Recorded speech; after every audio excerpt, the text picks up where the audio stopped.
महाराष्ट्र के पालघर के नालसोपारा में एक परिवार किराए के मकान में खुशीपूर्वक रहता था। इस परिवार में विजय चौहान और उनकी पत्नी चमन देवी और एक उनका 5 साल का बच्चा भी था। विजय चौहान काफ़ी मेहनती थे और एक राजमिस्त्री का काम करते थे।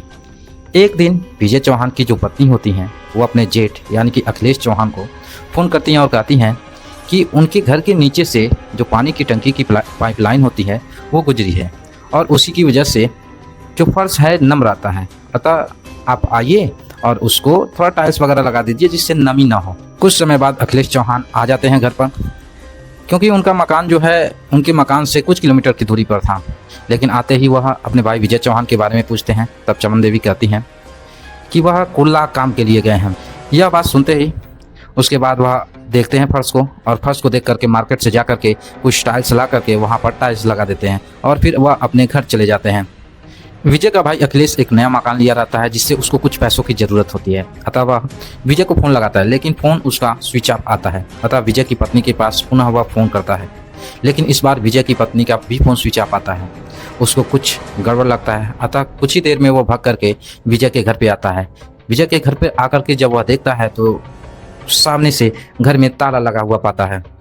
ताला लगा हुआ देख करके वह आसपास लोगों से पूछता है तो लोग कहते हैं कि वो तो 2 दिन पहले ही यहाँ से छोड़ करके चली गई हैं। घर पर ताला बंद देख अखिलेश जो है अंदर झांकने का प्रयास करता है, लेकिन उसे कुछ अजीब सी बदबू नजर आती है। कुछ अजीब सी बदबू महसूस कर वह घर का ताला तोड़ता है। जैसे ही दरवाजा तोड़ता है तो एक अजीब सी बदबू काफ़ी तेजी से फैल जाती है। आसपास के लोग जुड़ जाते हैं। यह देख करके अखिलेश को कुछ शक होता है, अतः उसने आसपास के लोगों की मदद से टाइल्स को तोड़ता है और नीचे गड्ढा खोदने लगता है। जैसे जैसे वह गड्ढा खोदता जाता है वैसे वैसे जो बदबू है और तेज बढ़ती जाती है, जिससे उसे कुछ न कुछ आशंका हो जाता है। अतः वह पुलिस को इन्फॉर्म करता है। पुलिस आती है और उसे गड्ढे को खुदवाती है। जब वो गड्ढे को खुदवाती है तो एक अजीब सी चीज़ दिखाई देती है और उस पूरे फर्श को वहाँ से हटा करके उस टाइल्स को जब हटवाया जाता है और नीचे तक गड्ढा खोदा जाता है तब उसे एक लाश बरामद होती है। यह लाश किसी और की नहीं बल्कि विजय की थी, जिसको अखिलेश ने पहचान कर लिया। यह सब देखकर विजय का भाई अखिलेश खूब जोर जोर से रोने लगता है और पुलिस को बताता है कि कुछ दिन पहले विजय की पत्नी ने मुझसे ही टाइल्स लगवाई थी। उसको सब कुछ अब समझ आने लगा था। पुलिस शव को कब्जे में लेकर के जांचबीन करना स्टार्ट कर देती है। कुछ समय बाद पता चलता है कि मोहल्ले के ही बगल में ही रहने वाले मोनू जो विश्वकर्मा होता है वह भी कुछ दिनों से गायब है। पुलिस जांचबीन और तेज कर देती है। पुलिस जब कॉल करती है तो दोनों का मोबाइल स्विच ऑफ आता है।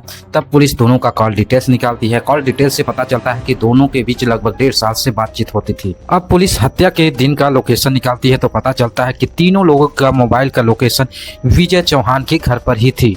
अतः पुलिस को पूरा शक हो जाता है कि यह हत्या चमन देवी और मोनू ने ही किया है। अतः उनका प्रेजेंट लोकेशन निकालती है तो पता चलता है कि इनका प्रेजेंट लोकेशन पुणे में है। अतः जांच टीम ने एक पुलिस का गठन कर पुलिस को पुणे भेज देती है। काफ़ी खोजबीन करने के बाद जो पुलिस है चमन देवी और मोनू विश्वकर्मा को गिरफ्तार कर लेती है। कड़ाई से पूछताछ करने पे मोनू बताता है कि वह लगभग 1.5 साल से चमन देवी से प्रेम करता है।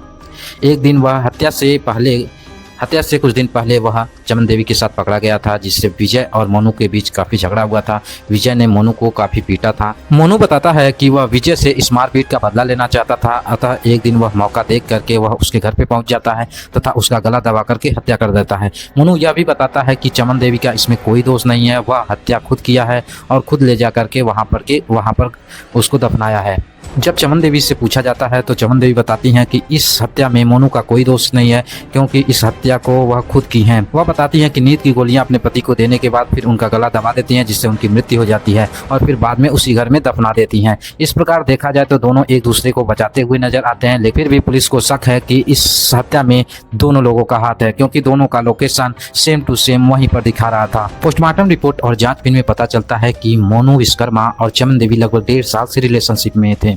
हत्या के कुछ दिन पहले ही विजय चौहान ने दोनों को आपत्तिजनक स्थिति में देख लिया था, जिससे दोनों के बीच काफ़ी झगड़े हुए थे, जिसका बदला लेने के लिए चमन ने विजय चौहान को मारने का प्लान बनाया था।